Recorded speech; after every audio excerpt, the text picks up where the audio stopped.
Hello everyone, this is Ekta Radadia from the Department of Pharmacology, LG Institute of Pharmacy, Ahmedabad. Welcome back to our YouTube channel Pharma Ignite. Pharma Ignite is an official YouTube channel of LG Institute of Pharmacy where you can get a series of e-learning sessions for your B.Pharm course curriculum. First of all, I would like to welcome you all for your B.Pharm Semester 7 Pharmacy Practice course. Trust me, this is a really interesting subject as it is very different from the core subjects of your pharmacy. So, we'll be dealing with pharmacy practice for your B.Pharm semester 7. So, let's begin with the pharmacy practice. So, before starting with today's topic, which is patient counseling, I would like to brief you about pharmacy practice. So pharmacy practice it deals with the real or practical approaches of the pharmacy, and it also includes the duties and role and responsibilities of pharmacists. So it includes the hospital pharmacy, community pharmacy, like how the organization work, how the drugs are dispensed, and it's a chain process. So you would be learning in a detail how this works in an interconnected manner. Then it also deals with the patient counseling, medication adherence, communication skills which are required for the pharmacist to treat any patient for the better and effective counseling. Then it also includes the budget preparation and the implementation in the hospital. So there are n number of subjects which comes under the pharmacy practice, and you would enjoy the pharmacy practice in the B.Pharm semester 7. So let's begin with the patient counseling. Yes, of course, after completion of this session, you will be able to know really like what is the actual need of patient counseling. Like why the need of patient counseling, and how to understand the patient counseling from the patient end as well as from the pharmacist end. Then you would be able to learn about the outcomes of effective patient counseling, and you can discuss the verbal and non-verbal communication skills which improves or which enhances the patient counseling methods. Then it includes the use of medication, their side effects, and most importantly to identify which group of patients are really in need of patient counseling. So let's start with patient counseling. So first of all, the most important aspect is why there is a need of patient counseling. So to stay safe and effective drug therapy, it depends on the patient, like being they should be well informed before the starting of their medication to ensure the safety and to make sure the rational use of any drug. So healthcare providers in India, they are categorized under three different levels, which is primary, secondary and tertiary. So every patient under this treatment, they will get treatment on the basis of their treatment levels. So what happens due to this heavy load of patients in the hospital, many prescribers they do have very little time to explain in detail about the prescribed drug therapy to the patients. So most of the pharmacists in community pharmacy or hospital pharmacy, the pharmacists are damn busy in prescribing or filling the prescriptions, or maybe busy with something dispensing. So what it results, the patient may not get the enough information like how and when to take medications, how long to take it. Like if the patient misses any dose, then what to do. If the patient have got any side effects, then where to report, how to report, how to control the side effect. So due to the lack of information, it may leads that the patient may not be taking medication in the prescribed or scheduled manner which was intended to get a particular pharmacological action, and it leads to the therapeutic failure. So the information provided to the patient, it could be related to the illness or any chronic disorders, or to recommend the lifestyle changes. Now the information is usually given in the form of verbally, or sometimes it may be supplemented in any written forms. So during this counseling time, the pharmacist should be able to assess the patient's understanding regarding their disease and its treatment. And the pharmacist should be able to individualize the advice or informations which are required to assist the most safety and effective manner of the drug treatment or the usage of drug. So, to provide the accurate and precise information, the pharmacist need to be familiar with the patient. The pharmacist should also know the pathophysiology and therapeutic treatment of patient's disease. So, the good communication skills are needed to gain the confidence and to motivate the patient to adhere to the recommended regimen for their medications. So, there should be certain aim to provide an effective counseling to the patient. So, let's move on to the aims for effective counseling. The pharmacist should be able to set up a good relationship between the patient and himself or herself. Then, the goal or the aim for the pharmacist is to improve the medication adhere as to minimize the side effect of any prescribed regimen. Better understanding of their illness and the treatment prescribed by the doctor for undergoing treatment, more effectiveness use of drug treatment, and to improve the quality life of patient. Let me just discuss you some important stuffs regarding patient counseling. The management of chronic illness, it needs the lifestyle modification and drug therapy for a long period of time. The pharmacist has got an immense responsibility in counseling the patient with their chronic illness. So, the counseling from the pharmacist should require or the pharmacist should possess adequate knowledge and should be an effective communicator for the making use of verbal and non-verbal communications. Now, what are the points or what to include from the pharmacist end? Like what to counsel? A pharmacist must develop or implement and set up between the pharmacist and patient.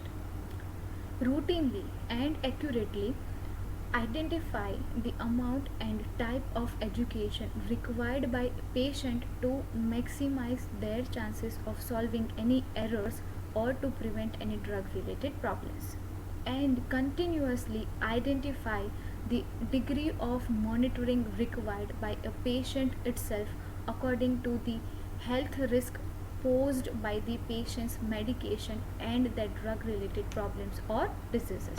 So, on the basis of routine and accurate identification, like how to appropriate education patients on the basis of prescription or non-prescription drugs, like when patient counseling on discharge medications or when providing recommendations which are required for the management of undergoing treatment or drug related problems. So, here are some basic points which are to be known, like name and class of drug, for example antibiotics or pain reliever. Directions for the use including education and drug devices. Special storage requirements which are very important. Some common drug or drug food interactions. Some common side effects which are to be observed after taking particular drug. The reason for the drug prescribed and the intended therapeutic response on the basis of given timelines. So, if we look at Indian health services, there are basic three primary questions or approaches for the same. First, what did the doctor tell you about the medication was for? It identifies the pharmacist help to discuss the purpose of the medication prescribed in regard what it is supposed to do and what are the symptoms supposed to help. Then the next question is, how did the doctor tell you about the medications to take? It provides the clarity about how to use the medication actually. It concerns about how often the medication should be taken or how much it is to be taken and for how long, and the directions if the patient miss any dose at any time. And the next question is, what did the doctor tell you to expect? It includes the expectation or results from the medication, including good or bad effects, and sometimes what precautions to be taken, and if medication is not working, then what should be done, or if something adverse effect happens, then how to approach and where to report and how to get out of it. Now, the questions that patients may ask from their end.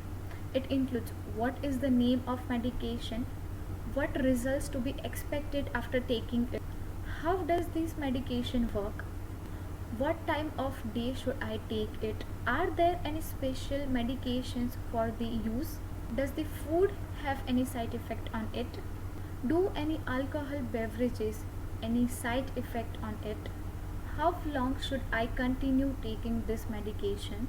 What should I do if I miss a dose really? Which side effect should I report and which should I not? How do I store this medication? Does this medication available in any less expensive generic form?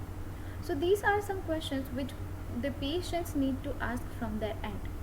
Now, what will be the pharmacist counseling? There are three basic categories on what the pharmacist counseling can be judged. First is professional knowledge, second, communication skills, and the third is patient interaction. Now, professional knowledge, it includes the education how the pharmacist provides to the patient according to their understanding and in their language to increase the benefit of their therapy. And the pharmacist should be able to convey proper and accurate message to the patient on the basis of various factors, but it should be not limited to medication intended, route of administration, frequency, missed dose procedure, storage requirements, side effects, techniques for self monitoring. Discuss any potential therapeutic problems if required. The next, effective communication skills. Use an interactive approach as emphasize on more about the open-ended questions.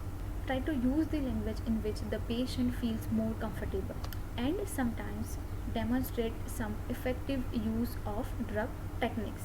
Now, next is patient interaction. Communicate to the patient that why this counseling is needed and the information is important to you. Systematically, just think about the problems and present medication information in a logical manner. Try to display confidence and ability to control and direct the counseling sessions. Manage the time duration during the effective counseling and how to work efficiently with their team members. Now let's talk about the communication skills for effective counseling. The counseling processes uses two types of communication skills, verbal as well as non-verbal. Verbal counseling, it includes language, tone, volume, and other paralinguistic features. So the first important criteria is language. So when speaking to patients, try to use simple language and try to avoid the using of unnecessarily medical terms.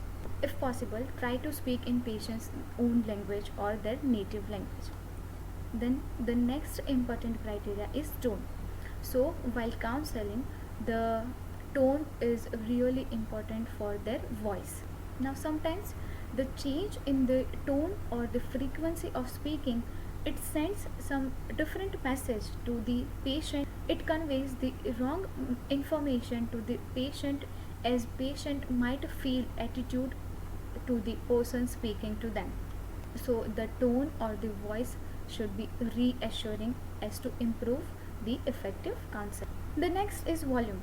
Many people speaks in a different volume. It really depends on the situation and the person whom you are talking. Ideally, the counseling, it should be carried out in a quiet room as not to get any other hindrance or disturbances to the patient. Next is speed. The clarity of our communication, it depends on the rate of our speaking. For a good and effective verbal communication, the pharmacist should use a clear and proper messages in a logical sequence at a speed at what the pharmacist should get a time to think at least what is being said. Next is proximity. It refers to the appropriate distance between the pharmacist and a patient. Now, next is eye counting. The duration of time that people look at one another during a conversation, it varies or it depends on whether they are speaking or listening. For some reason, the pharmacist or people try to avoid eye contact, but for effective counseling, the eye contact should be proper between the pharmacist and patient. Now, next is facial expressions. It is very important point as to develop an empathy towards the patient. It includes head movement like nodding and bodily gestures and hand movements. Now, the most important part is steps during the patient counseling. So, there are many steps, so let us discuss one by one. So, first is preparing the session. So, the successful counseling session, it depends upon the knowledge and the skill of counselors possesses.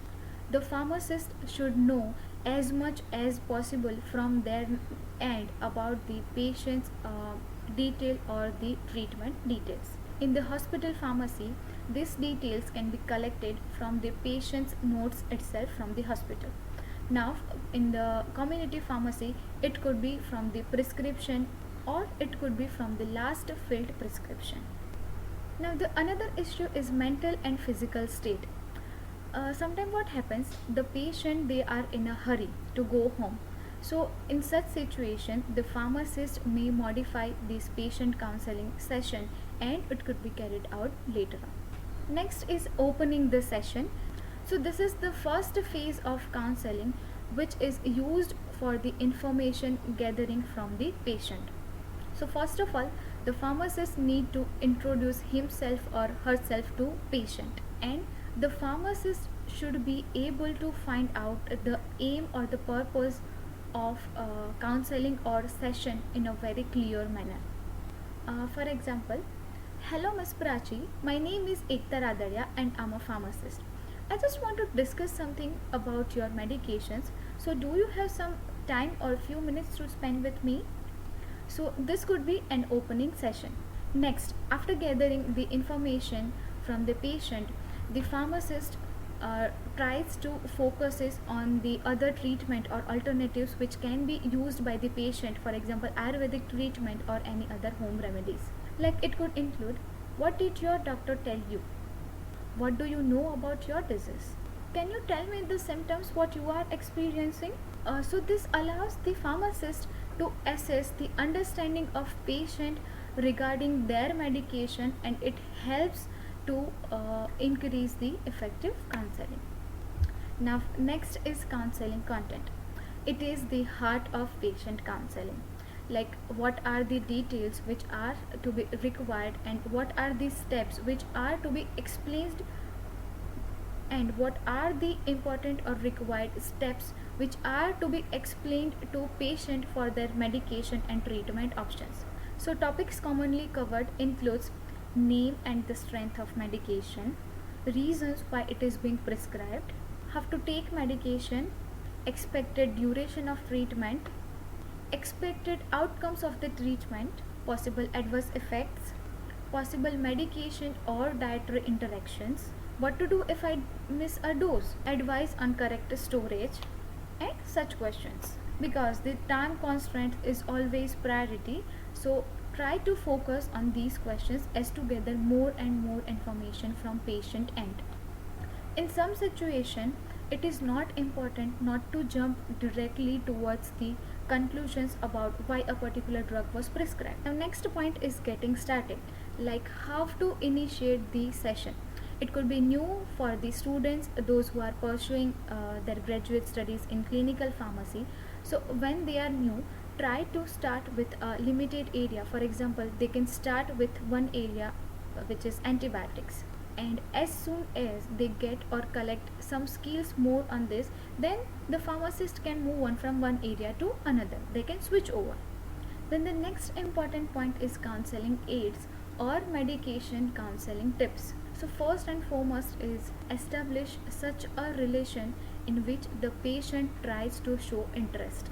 Then you can verify the name of patient in prescriber's name. Why the patient is being prescribed with this medication, the use of medication, expected benefits and their mechanism of action. Open the container of medication and try to show the patient how does it look like, or you can demonstrate them. How to take the medication, when to take and how long to take the medication, what to do if I miss a dose, any special precautions to be taken, food or any alcoholic beverages which are to be avoided during the course of this medication, how the patient will know about whether the medication is working, how to store the medication, if the prescription can be refilled or so, and when. Verify the patient's knowledge and understanding by scoring the questionnaires on the basis of different factors.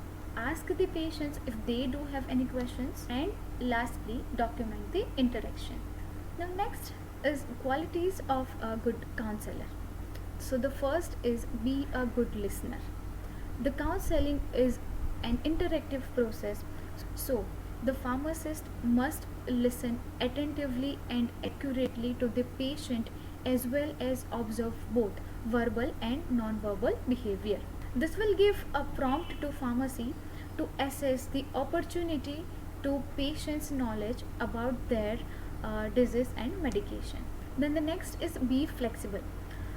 The pharmacist should be relaxed and confident about the information which himself or herself providing to the patient, and try to avoid the tailored information which individual patient may need or faces any difficulty for their capabilities. Then the next is be empathetic. The pharmacist should try to understand the patient's personal sufferings too. Then the next is be non-judgmental. The pharmacist should not judge the behavior of patient on the basis of their illness or a group of class belongs to them. Next is be tolerant. During the course of this whole counseling process, the patient may get agitated, unreasonably or hostile. So the pharmacist should acknowledge the patient's feeling and be tolerant to them. So the pharmacist should try to acquire the knowledge of their feelings and be tolerant. Next is communicate confidently. Now next is patient counseling and medication adherence. Medication adherence, it is the term which is used to describe an individual's medical taking adaptability or behavior which coincides with the medication advice.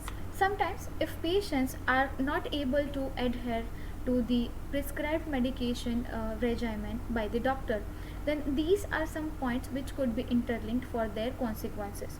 For example, it could be due to the failure of treatment, decreased quality of life, increased medical and non-medical expenditure, or increased chances of hospitalization or adverse reactions. Patient counseling aims to enhance patients' understanding of their illness and treatment so that they can make informed decisions about the medication use priorly. The patient pharmacist relationship.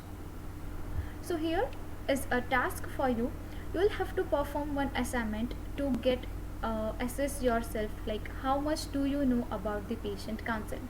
It is really interested, and if we are learning clinical pharmacy, then how to solve the case study will improve your basic or practical approach of the clinical pharmacy knowledge. So here is the assignment for you, and it needs to be submitted under the provided email address. So here are some questions which are asked in GTU for your pharmacy practice exam. Thank you for watching this video, and please make sure that you subscribe our YouTube channel Pharma Ignite for more updates. Stay tuned. Till then, bye.